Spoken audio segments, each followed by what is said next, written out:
Assalamualaikum warahmatullahi wabarakatuh. Perkenalkan, saya Intan Permatasari dari Program Studi Pendidikan Sejarah Fakultas Keguruan dan Ilmu Pendidikan Angkatan 2020. Baiklah, saya akan membahas mengenai soal ujian akhir semester pendidikan kewarganegaraan. Soal pertama itu ada: jelaskan bagaimana karakteristik warga negara Indonesia yang baik dan bagaimana implementasinya dalam kehidupan sehari-hari.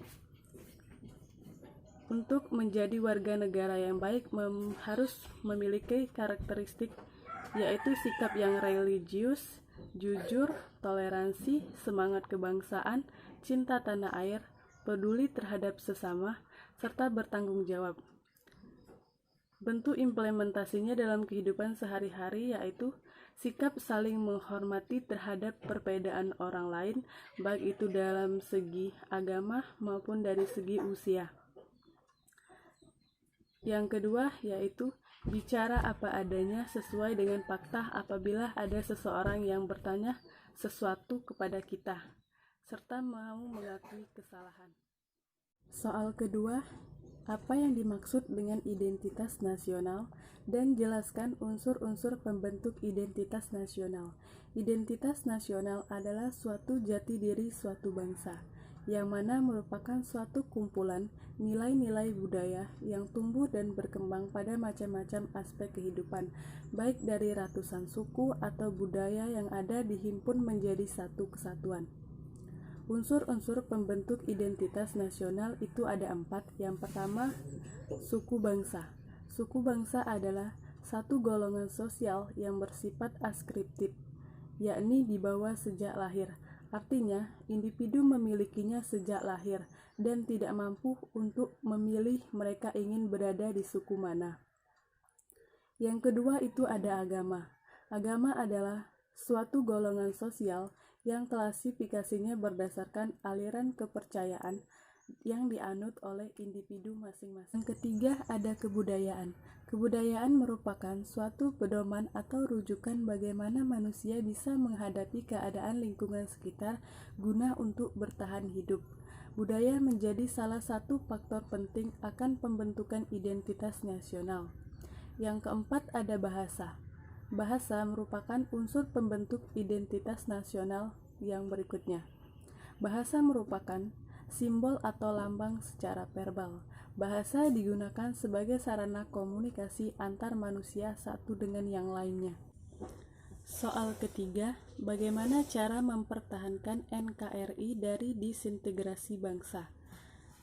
Yang pertama itu ada tidak berperilaku rasis. 2. Memberikan kebebasan beragama kepada orang lain. 3. Bertindak adil kepada sesama. 4. Tidak bertindak semena-mena kepada orang lain atas dasar kuasa yang dimiliki. Soal keempat, secara umum dikenal 3 macam sistem pemerintahan, yaitu sistem pemerintahan presidensial, parlementer, dan semi-parlementer. Jelaskan maksudnya. Indonesia menganut sistem apa?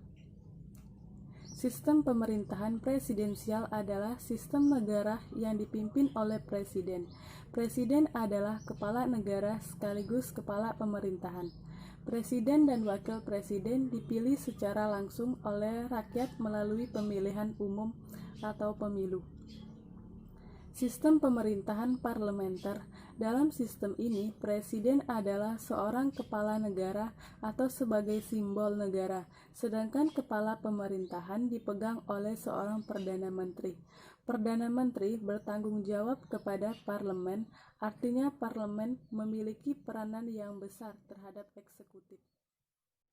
Sistem pemerintahan semi-parlementer dapat mengacu pada sistem perdana menteri, di mana para pemilih secara bersamaan memilih anggota legislatif dan perdana menteri.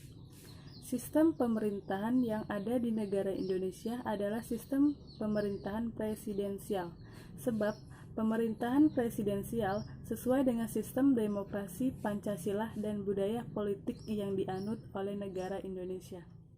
Soal kelima, bagaimana pendapat Anda terhadap paham radikal yang saat ini marak di Indonesia? Radikalisme berkembang begitu pesat. Hal ini menjadi pekerjaan rumah bagi kelompok nasionalis agar ideologi radikal tidak menyebar semakin luas. Alasan seseorang sendiri menjadi radikal biasanya untuk kepentingan personal yang menyangkut urusan ideologi maupun finansial.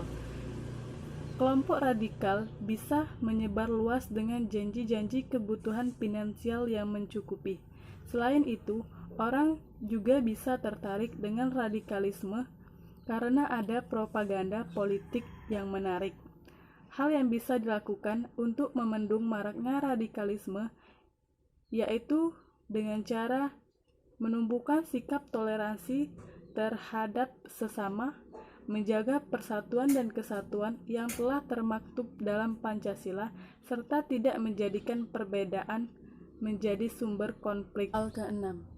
Jelaskan hubungan antara wawasan Nusantara, ketahanan nasional, dan bela negara. Ketiga hal tersebut terdapat suatu keterkaitan antara satu dengan yang lain.